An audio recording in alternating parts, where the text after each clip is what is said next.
Dictadura militar. A partir del 11 de septiembre de 1973, se estableció en el país un nuevo gobierno concebido, según sus propios integrantes, para restaurar la chilenidad, la justicia y la institucionalidad quebrantada durante los años que lo antecedieron.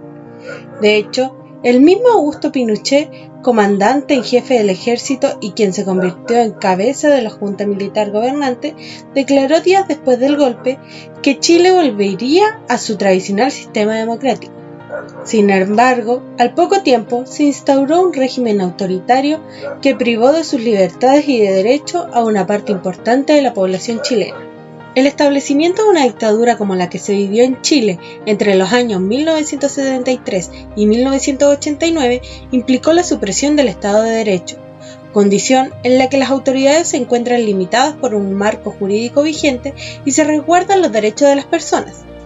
En ese sentido, si legítimamente el Estado chileno había contado hasta entonces con la fuerza pública para proteger los derechos de las personas, nunca antes del golpe de 1973 se había usado de forma tan masiva y organizada esta misma fuerza para vulnerarlos. Asimismo, la participación de las Fuerzas Armadas en el gobierno no se había extendido durante tanto tiempo. En ese sentido, las repercusiones que el golpe de Estado y la posterior instauración del régimen militar tuvieron para la sociedad chilena continua presente hasta la actualidad dan cuenta del profundo quiebre que este periodo representó. Supresión del Estado de Derecho. El Estado de Derecho se puede definir como un sistema en el que las leyes son la suprema autoridad, siendo conocidas y obedecidas por todos los ciudadanos, tanto por aquellos que están en posición de gobierno como los gobernados. Así, el Estado de Derecho permite garantizar el respeto de los derechos y las libertades públicas. Concentración del poder. El nuevo régimen se presentó como una organización estrictamente militar que involucró a todas las fuerzas armadas y de orden. Sin embargo, con el tiempo el comandante en jefe del ejército, Augusto Pinochet, fue concentrando los poderes administrativos y de gobierno, dejando en manos de la junta militar el poder legislativo. En junio de 1974, Pinochet asumió el título de jefe supremo de la nación, y el Poder Judicial fue el único órgano del Estado que no fue eliminado, aunque se restringieron casi todas sus facultades. Establecimiento de estado de sitio. Con el argumento de que el país estaba en situación de guerra, las Fuerzas Armadas declararon el estado de sitio y gobernaron bajo estado de excepción entre 1973 y 1978. Con esto se puso el fin al Estado de Derecho, eliminando con ello las instituciones propias del sistema democrático y las garantías individuales que protegían los derechos de las personas. Restricciones a las libertades públicas.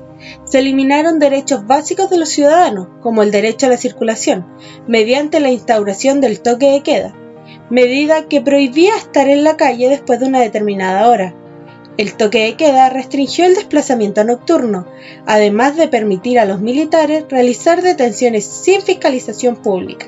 Asimismo, se restringió el derecho a reunión, pues se intervinieron las organizaciones sindicales y se desarrollaron purgas entre sus dirigentes, quienes fueron reemplazados por personas designadas por los militares.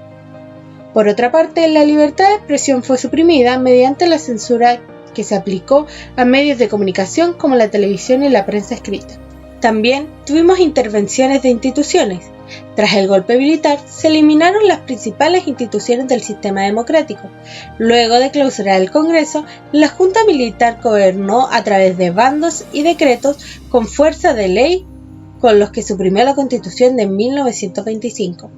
Clausuró también el registro electoral y se prohibieron las elecciones y los partidos políticos de la Unidad Popular, mientras que la Democracia Cristiana y los partidos de derecha quedaron en receso, para luego caer bajo proscripción en 1977. Con respecto a las universidades, se nombró autoridades delegadas, quienes en su mayoría fueron militares, y se expulsó a estudiantes, funcionarios y académicos que tenían ideas consideradas como marxistas. Al mismo tiempo, se cerraron unidades académicas consideradas peligrosas, como fue el caso del Instituto Pedagógico. Violaciones a los derechos humanos. Esta fue una de las expresiones más claras de la represión y de la supresión del Estado de Derecho que ejerció la dictadura militar. De acuerdo a las comisiones encargadas de investigar estos hechos, actualmente se reconocen que en el periodo de 1973 a 1990 hubieron cerca de 1.230 detenidos desaparecidos, más de 1.900 muertos y alrededor de 38.200 casos de tortura y prisión política. No obstante, aún hoy en día continúa existiendo debate en relación con el número total de víctimas. Los primeros días luego del golpe fueron altamente violentos. Se produjeron allanamientos masivos en organismos del gobierno, universidades, poblaciones y se publicaron listas de personas proclives al gobierno de Allende. Los prisioneros fueron llevados a regimientos, comisarías, recintos penales y centros deportivos como el Estadio Nacional, donde eran interrogados, torturados y en muchos casos ejecutados. Ejemplo del alto grado de violencia del régimen fue la llamada Caravana de la Muerte, comitiva del ejército al mando de Sergio Arellano Stark, que recorrió el país durante 1973 con el objetivo de ejecutar a decenas de prisioneros partidarios de Allende. Las instituciones de la represión. En julio de 1974 se decretó la Dirección de Inteligencia Nacional, la DINA, un servicio de policía secreta a cargo del general Manuel Contreras, cuyo objetivo era detener, torturar, extraer información y encarcelar a personas en campos de concentración, como Pisagua e Isla Dawson, en centros de detención, tortura y ejecuciones, como Villa Grimaldi y Londres 38. Las torturas, entendidas como cualquier acto que provoca dolor físico o mental y que haya sido cometido por el agente del Estado contra una persona con el fin de obtener confesiones o de intimidarlas, incluyeron desde los golpes, heridas cortantes, electrochoques, violencia sexual, asfixia, hasta la muerte y desaparición de personas. Frente a las críticas internas y externas de 1977, la DINA fue reemplazada por la Central Nacional de Informaciones, CNI, que ésta siguió cumpliendo el mismo rol que su precededora. La lucha por los derechos humanos.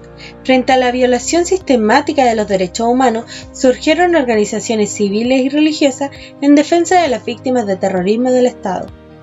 En octubre de 1973 surgió el Comité Pro Paz, organización de carácter ecuménico que reunió diversas iglesias y entregó apoyo legal y social a las víctimas y a sus familias. El comité tuvo que enfrentar una férrea presión por parte del régimen y fue disuelto unos años después. En 1975 se creó la agrupación de familiares de detenidos desaparecidos, cuyo principal objetivo fue que las personas pudieran conocer el paradero de sus familiares detenidos.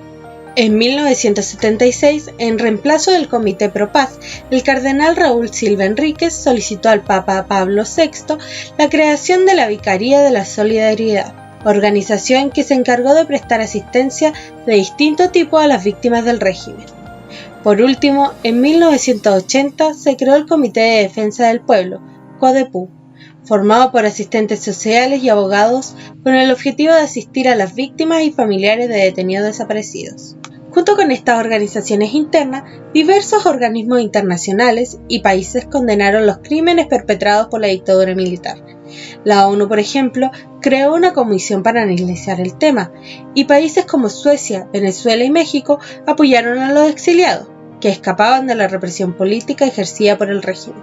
La implementación de un nuevo modelo económico. Una vez instalada en el poder desde el año 1974, la Junta Militar aplicó una serie de medidas destinadas a superar la grave crisis económica que experimentaba el país.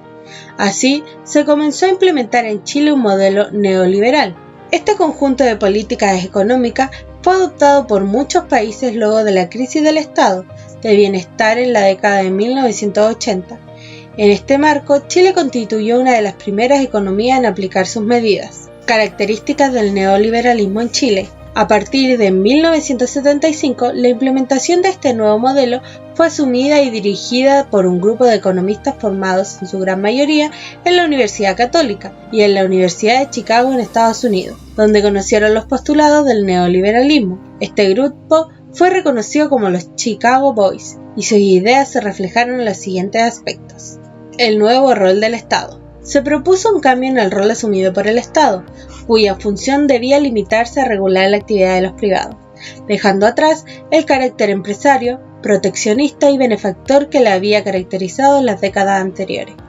El sector público pasó así a ser un Estado subsidiario, utilizando sus recursos para promover la participación de privados en distintas áreas, como la educación, la salud o la prevención. La disminución del gasto fiscal. La nueva política económica requería de una reducción de gastos públicos, especialmente en el área social y en las obras públicas.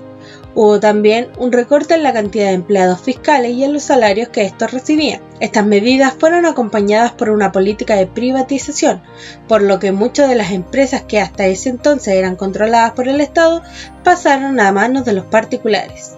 La apertura comercial. Se incentivó la inversión privada y extranjera a través de la eliminación de trabas y controles que dificultaban el comercio exterior.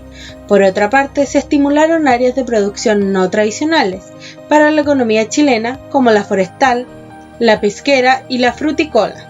Esto último favoreció la diversificación de las exportaciones, lo que tuvo resultados exitosos en una primera etapa de la recuperación nacional. Consecuencias del nuevo modelo. La implementación del modelo económico neoliberal se tradujo en una reestructuración profunda de la economía y la sociedad chilena en algunos aspectos que continúan presentes hasta la actualidad. Algunas de estas consecuencias, como las reformas al sistema de pensiones y al sistema educacional, estuvieron directamente relacionadas con la política de privatización que aprendiste anteriormente.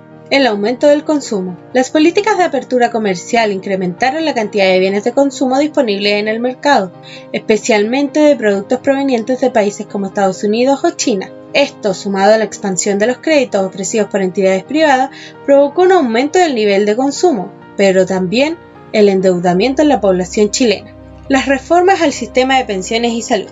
Se crearon las administradoras de fondos de pensiones, AFP, que reemplazaron a las antiguas cajas de previsión públicas.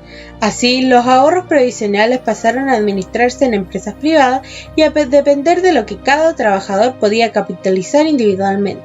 En cuanto al sistema de salud, se rediseñó la atención pública a través de Fondo Nacional de Salud, FONASA, y se creó un sistema privado a cargo de las instituciones de salud previsionales, ISAPRES. Cada trabajador o trabajadora debía escoger entre alguno de estos dos sistemas de atención.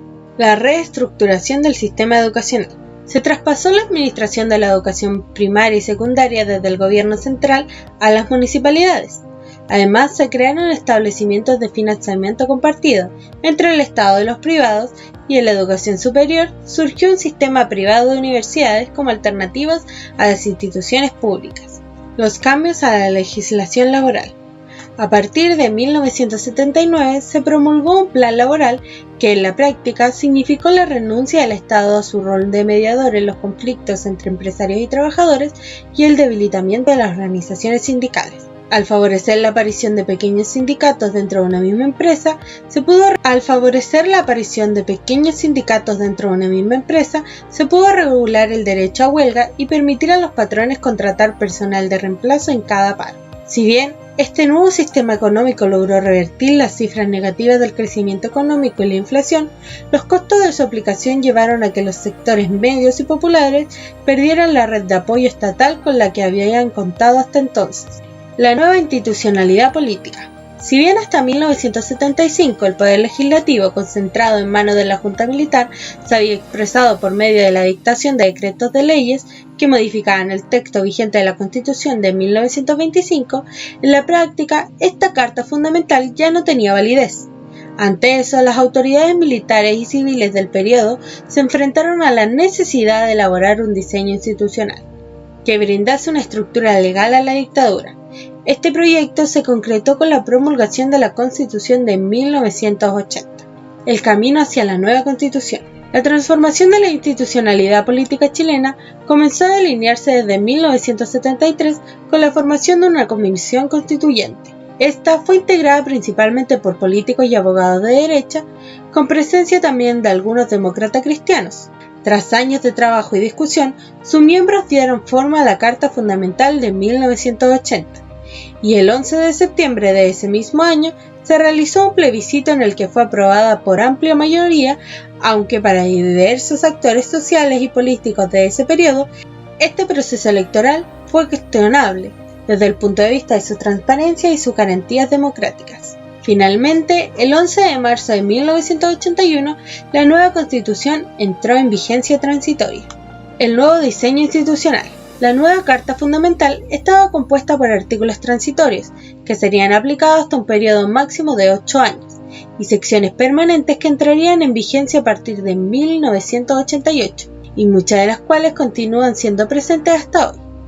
Bajo esta estructura, algunos de los elementos más característicos que se establecieron en la Constitución de 1980 fueron los siguientes. Disposiciones transitorias. Establecían que el país seguiría siendo gobernado mediante estado de excepción, bajo el argumento de que aún no existían las condiciones necesarias de seguridad nacional.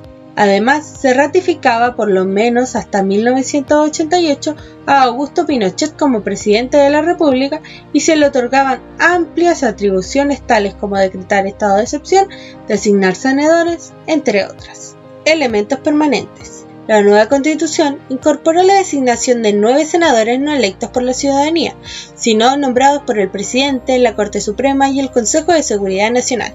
Se otorgaba además la calidad de senadores vitalicios a todos los expresidentes de la República. En términos legislativos, se determinaron distintas categorías para las leyes, tales como las ordinarias, interpretativas, orgánicas constituyentes y de quórum calificado. Esta última distinción hizo que hubiese ciertas materias constitucionales en que, debido al alto requisito de quórum, fuera prácticamente imposible de aprobar, modificar o derogar una ley. Además de estos aspectos, ya en 1977, la Junta Militar había planteado el concepto de democracia protegida como uno de sus principales lineamientos. A partir de esta lógica y bajo el argumento de que así no se volverían a repetir los sucesos de 1973, en la Constitución de 1980 se decretaron como inconstitucionales los partidos políticos y las organizaciones que tuvieran un pensamiento de índole marxistas. En esta misma línea se estableció que la seguridad nacional quedaría a cargo de las Fuerzas Armadas. Además, se creó un Consejo de Seguridad Nacional, organismo que estaría compuesto por representantes de los 3 poderes del Estado y de las Fuerzas Armadas y Carabineros, y un Tribunal Constitucional que asumió las funciones de tutelaje de la democracia. Proyecciones de la Constitución de 1980 hasta el presente.